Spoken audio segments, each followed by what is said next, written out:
Hey, you. Welcome back to the channel. And guys, we got the Krypton show that's coming out, scheduled to air March 21st, I believe. And we got a very close up look of Brainiac. A lot of us had pretty much theorized it was Brainiac. We could tell from his skull ship, we could tell it was heading to Krypton. We could see the red sun of Krypton. And guys, I really like what I'm seeing here. At first, a lot of us wasn't really sure about what was going on with this show or what we could expect. David S. Goyer is heading up this show, and there are very similarities in the show and what we're getting, what we got with the Man of Steel movies, is he had the direct connection with DC. And I got to tell you guys, I kind of like the kind of continuity there I'm feeling.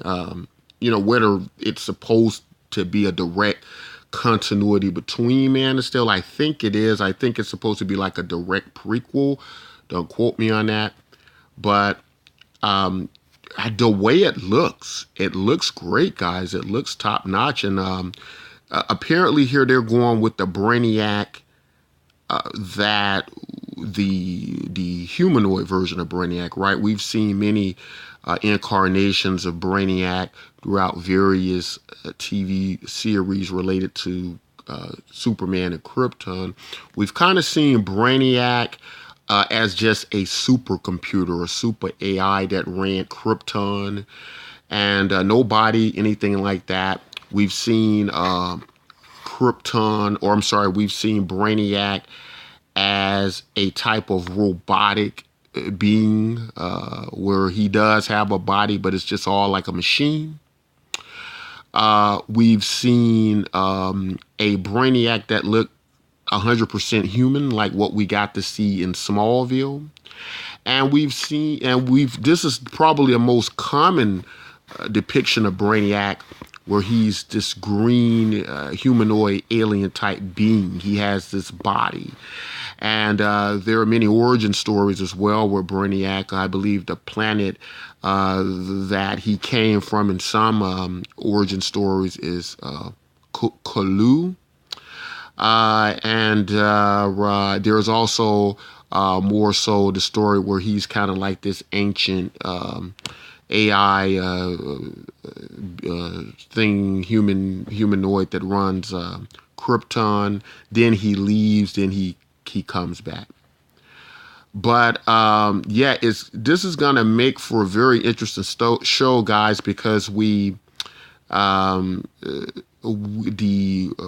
producer of the show, is saying that we're going to see DC characters we probably wouldn't expect to see. And of course, in this trailer, we did get to see the Adam Strange character, and also the story we think we know.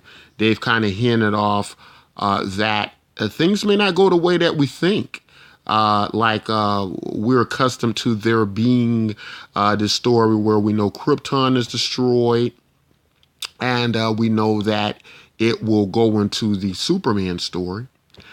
But the writers and the producers of this particular show are kind of throwing a curveball at us. They're trying to say that there is this kind of Terminator time travel scenario, and that it doesn't take place necessarily 200 years before Superman is born, and we're dealing with his grandfather Segel, but it's more so related to what's going on in the present day and a disturbance in the timeline. So let's think about that for a moment. If there's a disturbance in the timeline, we could have a completely different timeline where maybe Superman doesn't even exist, where maybe the Krypton's never destroyed. They can go so many ways, with this story, and I'm interested to see. I'm interested to see what they're gonna do, and I'm interested to see the various DC characters we're going to see that we're not accustomed to seeing. Of course, we got to see Adam Strange in the story, and he somehow made it to Krypton. We know he's a human being. We know he generally was able to use the Zeta beam to get to various places, but I'm not sure if he's even using the Zeta beam. He may just be this type of natural adventurer type who is able to use some type of time travel machine to get to Krypton. I have no idea, but this looks like this is going to be a pretty interesting show, guys. Guys, are you excited are you as excited about the Krypton television show coming up as I am? Comment below, let me know. Tell me, do you like this version of Brainiac better, or would you have preferred another type of one of the other versions of Brainiac we've seen? And I just want to say this real quick.